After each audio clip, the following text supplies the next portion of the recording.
ನಮಸ್ಕಾರ ಸ್ನೇಹಿತರೆ, ಭಕ್ತಿ ವೈಭವ ಯೂಟ್ಯೂಬ್ ಚಾನಲ್ಗೆ ತಮಗೆಲ್ಲರಿಗೂ ಸುಸ್ವಾಗತ. ಸ್ನೇಹಿತರೆ, ಕಲಿಯುಗದ ಪ್ರತ್ಯಕ್ಷ ದೈವ ಶ್ರೀ ರಾಘವೇಂದ್ರ ಸ್ವಾಮಿಯವರು ಅಂತ ಎಲ್ರಿಗೂ ಗೊತ್ತಿದೆ.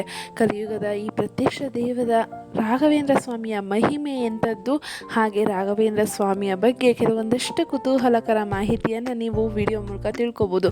ರಾಘವೇಂದ್ರ ಸ್ವಾಮಿಯನ್ನು ನಂಬಿದವರಿಗೆ ಯಾವುದೇ ರೀತಿಯ ಕಷ್ಟ ಕಾರ್ಪಣ್ಯಗಳು ಬರೋದಿಲ್ಲ. ರಾಘವೇಂದ್ರ ಸ್ವಾಮಿಯವರಲ್ಲಿ ತಮ್ಮ ಕಷ್ಟಗಳನ್ನು ಹೇಳಿಕೊಂಡರೆ ಸಾಕು, ಕಲಿಯುಗದ ಪ್ರತ್ಯಕ್ಷ ದೈವವಾಗಿ ತಮ್ಮ ಕಷ್ಟಗಳನ್ನೆಲ್ಲ ಬಗೆಹರಿಸುತ್ತಾರೆ. ಅಂತಹ ರಾಘವೇಂದ್ರ ಸ್ವಾಮಿಯವರ ಬಗ್ಗೆ ಒಂದಷ್ಟು ಮಾಹಿತಿಯನ್ನು ನೀವು ತಿಳ್ಕೊಳ್ಳೇಬೇಕು. ತಿಳ್ಕೊಳ್ಳೋದಕ್ಕಿಂತ ಮುಂಚೆ, ವಿಡಿಯೋ ಶುರು ಮಾಡೋದಕ್ಕಿಂತ ಮುಂಚೆ ದಯವಿಟ್ಟು ಚಾನಲನ್ನು ಸಬ್ಸ್ಕ್ರೈಬ್ ಮಾಡ್ಕೊಳ್ಳಿ. ವಿಡಿಯೋ ಇಷ್ಟ ಆಯಿತು ಅಂದರೆ ವಿಡಿಯೋಗೆ ಲೈಕ್ ಮಾಡಿ, ಶೇರ್ ಮಾಡಿ, ಕಮೆಂಟ್ ಮಾಡಿ. ಕಮೆಂಟ್ ಬಾಕ್ಸ್ನಲ್ಲಿ ಓಂ ಶ್ರೀ ಗುರು ರಾಘವೇಂದ್ರಾಯ ಸ್ವಾಮಿಯೇ ನಮಃ ಎಂದು ಕಮೆಂಟ್ ಮಾಡಿ. ಸ್ನೇಹಿತರೆ, ಶ್ರೀ ರಾಘವೇಂದ್ರ ಸ್ವಾಮಿ ಹೀಗೆಂದರೆ ಸಾಕು, ಕಲಿಯುಗದ ಪ್ರತ್ಯಕ್ಷ ದೈವ ಅನ್ನುತ್ತೆ. ಆರಾಧಿಸೋ ಭಕ್ತ ಕೋಟಿ ಅಂತಲೇ ಹೇಳ್ಬೋದು. ಅಸಂಖ್ಯಾತ ಭಕ್ತಗಣ ಗುರುರಾಯರ ಸನ್ನಿಧಿಗೆ ಬರುತ್ತೆ ಎಂದರೆ ಮಂತ್ರಾಲಯದ ಸ್ಥಳ ಮಹಿಮೆ ಎಂಥದ್ದಿರಬೇಕು ಎಂದು ಯಾರಾದರೂ ಊಹಿಸಿರಬಹುದು. ಹೌದಲ್ವ ಸ್ನೇಹಿತರೆ? ನಮಗೆ ಕಷ್ಟ ಅಂತ ಹೇಳಿಕೊಂಡು ರಾಘವೇಂದ್ರ ಸ್ವಾಮಿಗಳ ಹತ್ರ ಹೋದರೆ ರಾಘವೇಂದ್ರ ಸ್ವಾಮಿಯವರು ನಮ್ಮ ಕಷ್ಟಗಳನ್ನು ಕಳೆಯುತ್ತಾರೆ.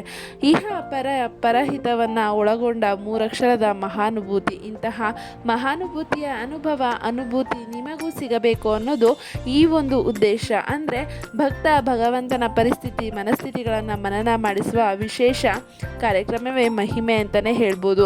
ಹಾಗಿದ್ರೆ ಮಹಿಮಾನ್ವಿತ ಕಥಾಚರಿತವನ್ನು ನಾವು ತಿಳಿದು ಆರಾಧಿಸಬೇಕು. ಹೌದು ಸ್ನೇಹಿತರೆ, ದೇವರೆಂದರೆ ತಿರುಪತಿ ತಿಮ್ಮಪ್ಪ, ಗುರುಗಳೆಂದರೆ ಮಂಚಾಲೆ ರಾಗಪ್ಪ. ಇದು ಜನನಿತವಾದ ನಾಣ್ಣುಡಿ ಅಂತಲೇ ಹೇಳ್ಬೋದು. ಈ ನುಡಿ ಶುಭವಾದದ್ದು ಮತ್ತು ಸತ್ಯವಾದದ್ದು ಅನ್ನೋದಕ್ಕೆ ಈ ಕ್ಷೇತ್ರಗಳಿಗೆ ಹೋಗಿ ಬಂದು ಕೃಪಾ ಆಶೀರ್ವಾದ ಪಡೆದ ಅಪಾರ ಭಕ್ತಗಣವೇ ಸಾಕ್ಷಿ ಅಂತಲೇ ಹೇಳ್ಬೋದು. ಅದೆಷ್ಟು ಜನ ಹೋಗಿಲ್ಲ, ಶಿರಬಾಗಿ ಮುಗಿದಿಲ್ಲ, ಕಷ್ಟಗಳನ್ನು ಗೆದ್ದು ಬಂದಿಲ್ಲ, ಆದರೂ ಕರ್ಮ ಸಿದ್ಧಾಂತದ ಅರಿವಿಲ್ಲದ ಅಷ್ಟೇ ಜನ ಕೊರಗಿದ್ದಾರೆ ಅಂತಲೇ ಹೇಳ್ಬೋದು.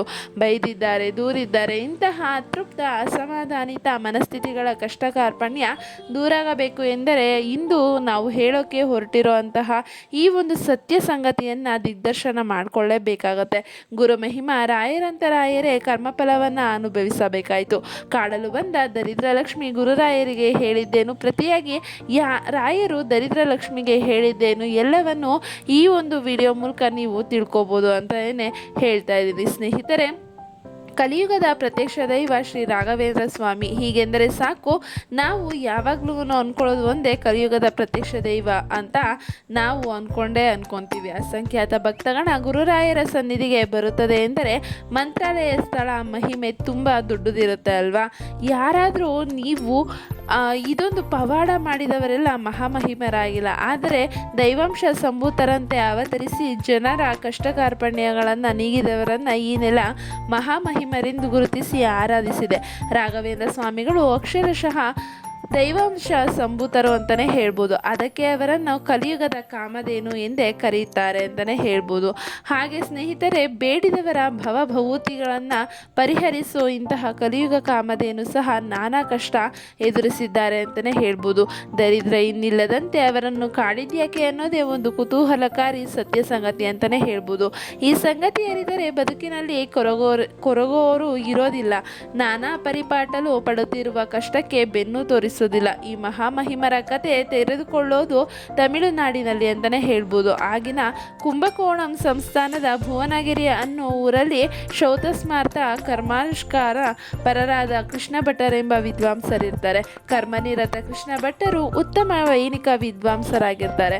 ಇವರ ಪುತ್ರ ಕನಕಾಚಲ ಭಟ್ಟರು ಕೂಡ ಅಷ್ಟೇ ಪ್ರಮಾಣದ ವೈಣಿಕ ವಿದ್ಯಾಪಾರಂಗತರಾಗಿರ್ತಾರೆ. ಕನಕಾಚಲ ಭಟ್ಟರ ಮಗನೇ ತಿಮ್ಮಣ್ಣ ಭಟ್ಟರಾಗಿರ್ತಾರೆ. ಈ ತಿಮ್ಮಣ್ಣ ಭಟ್ಟರು ಬೇರಾರು ನಮ್ಮ ಗುರು ರಾಘವೇಂದ್ರ ಸ್ವಾಮಿಗಳ ತಂದೆ ಅಂತಲೇ ಹೇಳ್ಬೋದು. ಗೋಪಿಕಾಂಬ ತಿಮ್ಮಣ್ಣ ಭಟ್ಟ ದಂಪತಿಗೆ ತಿರುಪತಿ ತಿಮ್ಮಪ್ಪನೆಂದರೆ ಅಪಾರ ಭಕ್ತಿ. ನಡೆನುಡಿಯಲ್ಲಿ ಶ್ರೀನಿವಾಸನ ಜಪತಪಗಳನ್ನೇ ಮಾಡುತ್ತಿದ್ದ ಈ ದಂಪತಿಗೆ 3 ಮಕ್ಕಳು, ವೆಂಕಟಾಂಬ, ಗುರುರಾಜ ಮತ್ತು ವೆಂಕಟನಾಥ. ಕ್ರಿಸ್ತಶಕ 1595ರಲ್ಲಿ ಜನಿಸಿದ ಈ ವೆಂಕಟನಾಥರೇ ನಾವು ನೀವೆಲ್ಲ ಆರಾಧಿಸೋ ಗುರು ರಾಘವೇಂದ್ರ ಸ್ವಾಮಿಗಳು ಅಂತಲೇ ಹೇಳ್ಬೋದು. ಅಕ್ಕ ವೆಂಕಟಾಂಬ ದೇವಿಯ ಯಜಮಾನರಾದ ಲಕ್ಷ್ಮೀ ನರಸಿಂಹ ಬ್ರಹ್ಮಚಾರ್ಯರಲ್ಲಿ ಕೋಶ, ಕಾವ್ಯ, ನಾಟಕ, ವ್ಯಾಕರಣಾದಿಗಳನ್ನು ಅಧ್ಯಯನ ಮಾಡಿ ಉತ್ತಮ ವಿದ್ಯಾರ್ಥಿಯಾಗಿ ಬೆಳೆದ ವೆಂಕಟನಾಥ ಮುಂದೆ ಸೇರಿಕೊಂಡಿದ್ದು ಕುಲಗುರುಗಳಾದ ಶ್ರೀ ಸುಧೀಂದ್ರ ತೀರ್ಥರಲ್ಲಿಗೆ. ಇಲ್ಲಿ ತರ್ಕ, ವ್ಯಾಕರಣ, ಮೀಮಾಂಸಾ, ವೇದಾಂತಿತ ಶಾಸ್ತ್ರಗಳನ್ನು ಅಧ್ಯಯನ ಮಾಡಿ ಉತ್ತಮ ವಿದ್ವಾಂಸರಾಗಿರ್ತಾರೆ. ವಿದ್ಯಾರ್ಥಿ ದೆಸೆಯಲ್ಲೇ ವೆಂಕಟನಾಥರ ಮೊಗದಲ್ಲೊಂದು ದೈವಕಳೆ ಕೂಡ ಮೂಡಿತ್ತು. ಈ ದೈವಕಳೆಯನ್ನು ಮೊದಲು ಅನುಭೂತಿ ಪಡೆದದ್ದು ಭೀಮರಾಯ ಅನ್ನೋ ಜಮೀನ್ದಾರರು. ಕಾವೇರಿ ನದಿಯಲ್ಲಿ ತಪೋನಿರತರಾಗಿದ್ದ ವಿದ್ಯಾರ್ಥಿ ವೆಂಕಟನಾಥರನ್ನ ನೋಡಿ ಜಮೀನ್ದಾರ ಭೀಮರಾಯ ಭಕ್ತಿ ಮೋಹಕ್ಕೆ ಒಳಗಾಗ್ತಾರೆ. ಈ ಚಿಕ್ಕ ವಯಸ್ಸಿನಲ್ಲೇ ಇಂಥದ್ದೊಂದು ದೈವಕಳೆ ಹೇಗೆ ಸಾಧ್ಯ, ಯಾರಿ ಮಹಿಮ, ಈ ವ್ಯಕ್ತಿಯನ್ನ ಮನೆಗೆ ಆಹ್ವಾನಿಸಲೇಬೇಕು ಎಂದು ನಿರ್ಧಾರ ಮಾಡ್ತಾರೆ. ಜಮೀನ್ದಾರ ಸ್ವಾಮಿ, ನೀವ್ಯಾರೇ ಇರಿ, ನಿಮ್ಮನ್ನು ನೋಡಿ ನನ್ನ ಮನಸ್ಸು ಕಳೆದು ಹೋಗಿದೆ. ಮನೆಯಲ್ಲಿ ವೈಕುಂಠ ಸಮಾರಾಧನೆ ಇದೆ, ನೀವು ಬರಲೇಬೇಕು ಎಂದು ಆಹ್ವಾನ ಮಾಡ್ತಾರೆ. ಆಹ್ವಾನ ಮನ್ನಿಸಿದ ವೆಂಕಟನಾಥರು ಮನೆಗೆ ಹೋಗ್ತಾರೆ. ಆದರೆ ಆ ದಿನ ಅಚಾತುರ್ಯ ನಡೆದು ಹೋಗುತ್ತೆ. ಅಂದರೆ ಸಮಾರಂಭದ ಇತರ ಕೆಲಸಗಳಲ್ಲಿ ನಿರತವಾಗಿ ಅನ್ಯಮನಸ್ಕನಾಗಿದ್ದ ಜಮೀನ್ದಾರ ಭೀಮರಾಯ ವೆಂಕಟನಾಥರು ಬಂದದನ್ನು ಗಮನಿಸೋದಿಲ್ಲ. ಇದರ ಮಧ್ಯೆ ಕಾರ್ಯಕ್ರಮಕ್ಕೆ ಬಂದಿದ್ದ ಕೆಲ ಅತಿಥಿಗಳು ಎಡವಟ್ಟು ಕೂಡ ಮಾಡಿಬಿಡ್ತಾರೆ. ಬಂದವರ ಮೈಗೆ ಹಚ್ಚಿಕೊಳ್ಳೋಕೆ ಅಂತ ಗಂಧ ಅರಿಯೋಕೆ ಜನ ಹುಡುಕ್ತಿದ್ದ ಅತಿಥಿಗಳು ಅಲ್ಲೇ ಇದ್ದ ವೆಂಕಟನಾಥನಿಗೆ ಈ ಕೆಲಸ ಹಚ್ಚಿ ಬಿಡ್ತಾರೆ. ಹೇಳಿದವರಿಗೆ ಪ್ರತಿ ಮಾತನಾಡದೆ ವೆಂಕಟನಾಥರು ಕೂಡ ಗಂಧ ಅರಿಯೋಕೆ ಹೋಗಿ ಬಿಡ್ತಾರೆ. ದೇವರ ಕೆಲಸ ಎಂದುಕೊಂಡವರೇ ತಮ್ಮ ವೇದಾಧ್ಯಯನವನ್ನು ಮನನ ಮಾಡಿಕೊಳ್ಳುತ್ತಾ ಅಗ್ನಿಮಂತ್ರ ಹೇಳುತ್ತಾ ಗಂಧವನ್ನು ಅರಿತಾರೆ. ಆಗ ಒಂದು ಪವಾಡ ಕೂಡ ಆಗುತ್ತೆ. ಏನು ಪವಾಡ ಅಂತ ನೋಡೋದಾದ್ರೆ, ಶ್ರೀಗಂಧ ಹಚ್ಚಿಕೊಂಡವರ ಮೈ ಉರಿಯೋದಕ್ಕೆ ಶುರುವಾಗುತ್ತೆ. ಆಗ ಇಡೀ ಸಮಾರಂಭದಲ್ಲೆಲ್ಲ ಇದೇ ಸದ್ದು ಗದ್ದಲವಾಗಿ ಬಿಡುತ್ತೆ. ಎಲ್ಲರೂ ಮೈ ಸವರಿಕೊಂಡು ಬಿಸಿ ಬಿಸಿ ಎಂದು ಒದ್ದಾಡೋಕೆ ಶುರು ಮಾಡ್ತಾರೆ. ಆಗ ಜಮೀನ್ದಾರ ಭೀಮರಾಯ ಏನಾಯಿತು, ಗಂಧ ಅರಿದವರು ಯಾರು ಎಂದು ವಿಚಾರಿಸಿದಾಗಲೇ ಗೊತ್ತಾಗಿದ್ದು ಈ ಅಚಾತುರ್ಯವಾಗಿದೆ ಅಂತ. ವೆಂಕಟನಾಥರನ್ನು ನೋಡಿದ ಭೀಮರಾಯ ದಿಗ್ಭ್ರಾಂತನಾಗ್ತಾರೆ. ತಪ್ಪಾಗಿದೆ ಸ್ವಾಮಿ, ಕ್ಷಮಿಸಿ, ನಮ್ಮವರಿಗೆ ಗೊತ್ತಿಲ್ಲದೆ ಹೀಗೆ ಮಾಡಿಬಿಟ್ಟಿದ್ದಾರೆ ಎಂದು ಅಂಗಲಾಚುತ್ತಾನೆ.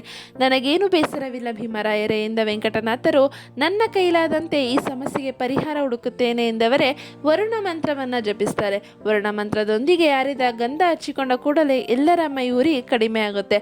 ಅಲ್ಲಿ ಬಂದಿದ್ದವರೆಲ್ಲ ವೆಂಕಟನಾಥರ ಮಹಿಮೆ ಕಂಡು ಕೈ ಎತ್ತಿ ಮುಗಿಯುತ್ತಾರೆ. ನೋಡಿದ್ರಲ್ಲ ಸ್ನೇಹಿತರೆ, ವೆಂಕಟನಾಥರ ಮಹಿಮೆ ಹೀಗೂ ಕೂಡ ಜರುಗಿರುತ್ತೆ. ಹಾಗೆ ಮಂತ್ರಗಳ ಮೂಲಕ ಎಲ್ಲರನ್ನೂ ನಿಬ್ಬೆರಗಾಗಿಸಿದ ಈ ಸುದ್ದಿ ಆ ಭಾಗದಲ್ಲೆಲ್ಲ ಸಿಕ್ಕಾಪಟ್ಟೆ ಜನವ್ಯಾಪ್ತಿಯಾಗಿರುತ್ತೆ. ವೆಂಕಟನಾಥರ ಗುರುಗಳನ್ನು ಮುಟ್ಟುತ್ತೆ. ಈ ಪವಾಡ ಮಾಡಿದಂತಹ ಘಟನೆ ವೆಂಕಟನಾಥರ ಗುರುಗಳನ್ನು ಕೂಡ ಮುಟ್ಟುತ್ತೆ. ಗುರುಗಳಾದ ಸುಧೀಂದ್ರ ತೀರ್ಥರು ವೆಂಕಟನಾಥರನ್ನು ಕರೆಯುತ್ತಾರೆ. ವೆಂಕಟ, ನಿನ್ನ ವೇದಾಧ್ಯಯನ ಮುಗಿದಿದೆ, ನೀನೀಗ ಪಾರಂಗತನಾಗಿದ್ದೀಯ. ಮಂತ್ರಗಳ ಮೂಲಕ ಈ ಸಮಾಜಕ್ಕೆ ವೇದಶಕ್ತಿಯ ಪರಿಚಯ ಮಾಡಿದ ನೀನು ಗುರು ಋಣವನ್ನು ತೀರಿಸಿದ್ದೀಯ. ನೀನು ತೀರಿಸಬೇಕಾದ ಇನ್ನೊಂದು ಋಣವಿದೆ, ಅದುವೇ ಪಿತೃಋಣ. ಇದಕ್ಕಾಗಿ ನೀನು ಮನೆಗೆ ಹಿಂದಿರುಗು ಎಂದು ಆದೇಶವನ್ನು ಇಡ್ತಾರೆ. ಪಿತೃಋಣದ ಮುಕ್ತಿಗೆ ಗೃಹಾಶ್ರಮ ಪ್ರವೇಶಿಸಿದ ಮಾಡಬೇಕು ಅನ್ನೋದು ಸನಾತನ ಧರ್ಮದ ನಂಬಿಕೆಗಳಲ್ಲಿ ಒಂದಾಗಿರುತ್ತೆ. ಈ ಕಾರಣಕ್ಕೆ ವೆಂಕಟನಾಥರು ಅಣ್ಣ ಗುರುರಾಜಾಚಾರ್ಯರು ನೋಡಿದ ಹೆಣ್ಣು ಸರಸ್ವತಿಯವರನ್ನ ಕೈ ಹಿಡಿತಾರೆ. ಲಕ್ಷ್ಮೀನಾರಾಯಣ ಅನ್ನೋ ಸುಪುತ್ರನಿಗೆ ಜನ್ಮವನ್ನು ಕೂಡ ಇಟ್ಟು ನಿತ್ಯ ಕಾರ್ಯಗಳಲ್ಲಿ ಮಗ್ನವಾಗ್ತಾರೆ. ಸಮಚಿತ್ತದಿಂದ ಜೀವನ ಸಾಗಿಸುತ್ತಿರುವಾಗಲೇ ಒಂದು ದಿನ ದೇಗುಲಕ್ಕೆ ಹೊರಟಿದ್ದ ರಾಯರಿಗೆ ವಿಕಾರವಾದ ಮುತ್ತೈದೆ ದರ್ಶನವಾಗುತ್ತೆ. ಈ ಘಟನೆ ವೆಂಕಟನಾಥರ ಜೀವನಕ್ಕೆ ಮಹಾ ತಿರುವನ್ನು ಕೊಡುತ್ತೆ. ಹಾಗೆ ವೆಂಕಟನಾಥರು ಸನ್ಯಾಸ ದೀಕ್ಷೆಯನ್ನು ಕೂಡ ಪಡಿಬೇಕು ಅಂತ ಸುಧೀಂದ್ರ ತೀರ್ಥರು ಹೇಳ್ತಾರೆ. ಶ್ರೀ ಮೂಲರಾಮರನ್ನು ಪೂಜಿಸಬೇಕು ಅನ್ನೋದು ವೆಂಕಟನಾಥರು ಅಂದರೆ ಶ್ರೀ ಗುರುರಾಘವೇಂದ್ರ ಸ್ವಾಮಿಗಳಿಗೆ ತುಂಬ ಆಸೆ ಇರುತ್ತೆ. ಈ ಒಂದು ಮೂಲರಾಮರನ್ನು ಪೂಜಿಸಲು ಅವರು ಸನ್ಯಾಸ ದೀಕ್ಷೆಯನ್ನು ಕೂಡ ಪಡಿಬೇಕಾಗತ್ತೆ. ಈ ಒಂದು ಮಾಹಿತಿ ಬಂದು ವೆಂಕಟನಾಥರ ಜೀವನ ಚರಿತ್ರೆಯ ಆಧಾರವಾಗಿರುತ್ತೆ. ಇನ್ನು ಮುಂದಿನ ಭಾಗಗಳಲ್ಲಿ ಈ ಒಂದು ಮಾಹಿತಿಯನ್ನು ನಿಮಗೆ ನೀಡ್ತೀನಿ. ಸ್ನೇಹಿತರೆ, ಈ ವಿಷಯ ನಿಮಗೆ ಇಷ್ಟ ಆಗಿದೆ ಅಂತ ಅನ್ಕೊತೀನಿ. ಇಷ್ಟ ಆಗಿದ್ರೆ ದಯವಿಟ್ಟು ವಿಡಿಯೋಗೆ ಲೈಕ್ ಮಾಡಿ, ಶೇರ್ ಮಾಡಿ, ಕಮೆಂಟ್ ಮಾಡಿ. ಕಮೆಂಟ್ ಬಾಕ್ಸ್ನಲ್ಲಿ ಓಂ ಶ್ರೀ ಗುರು ರಾಘವೇಂದ್ರಾಯ ಸ್ವಾಮಿಯೇ ನಮಃ ಎಂದು ಕಮೆಂಟ್ ಮಾಡಿ. ನಿಮ್ಮ ಕಷ್ಟಗಳೆಲ್ಲ ಕಳೆಯುತ್ತೆ ಅಂತಲೇ ಹೇಳ್ಬೋದು. ಸ್ನೇಹಿತರೆ, ವಿಡಿಯೋ ವೀಕ್ಷಿಸಿದ್ದಕ್ಕಾಗಿ ಧನ್ಯವಾದಗಳು.